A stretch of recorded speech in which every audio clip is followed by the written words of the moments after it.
வணக்கம் மண்ணின் மைந்தர்களே.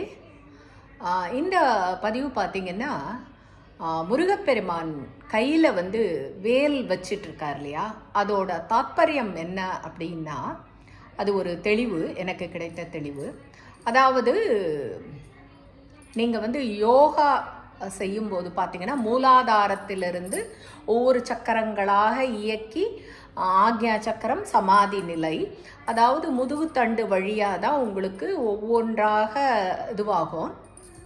இந்த பின்பக்கத்தில் இருக்க அந்த வேலோட அந்த தாமரை போன்ற ஒரு அகண்ட இது எதை குறிக்கிறது என்றால்னா, நம்ம தலையில் பீனல் கிளாண்ட் அப்படின்ற ஒரு உறுப்பு இருக்குது. அதுதான் இந்த முதுகு தண்டிலிருந்து வர்ற அந்த எலும்போட இணைக்கப்பட்ட ஒரு பகுதி. அந்த பகுதி என்னென்னா, நீங்கள் யோகத்தில் பரவச நிலை அடைவதற்கு அது மிகவும் உதவியாக இருக்குது.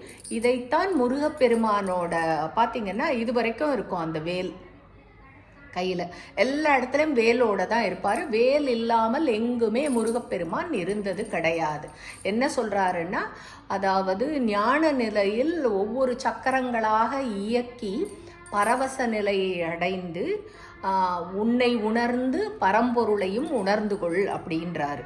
இதைத்தான் அவர் சொல்கிறது. இந்த பரவச நிலை அப்படின்றது எப்படி, அதற்கு ஒரு சிறு உதாரணம் சொல்கிறேன்.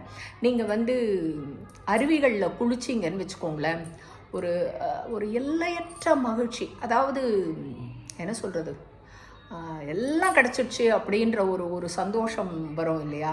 அதே மாதிரி நீங்கள் வீட்டில் ஷவரில் எடுத்து குளிக்கிறத விட ஷவரில் குளிச்சிங்கன்னா ஒரு நிலை கிடைக்கும் இல்லையா, அதுதான் அந்த பரவச நிலை. நீங்கள் யோகத்தில் அந்த நிலைகளை அடையலாம். அந்த நிலைகள்லாம் அடையும் போது என்னன்னா, உங்களுக்கு எதுவுமே வேண்டாம் இந்த உலகத்தில், அதாவது அந்த இறையாற்றலோட ஒரு இது மாத்திரம் இருந்தால் போதும் அப்படின்னு ஒரு நிலைக்கு வருவது தான் பரவச நிலை. அதாவது அவர் கையில் வைத்திருக்கும் வேலும் அதைத்தான் உணர்த்துகிறது. யோகத்தில் ஒவ்வொரு சக்கரங்களாக இயக்கி ஆக்ஞா சக்கரத்தை இயக்கி அதற்கப்புறம் சமாதி நிலை அடைந்து மேன்மேலும் நிலைகளை அடையணும் அப்படின்றது தான் அந்த கையில் இருக்கிற வேல். மனிதனுக்கு மாத்திரம்தான் முதுகெலும்பு நேராக இருக்கிறது.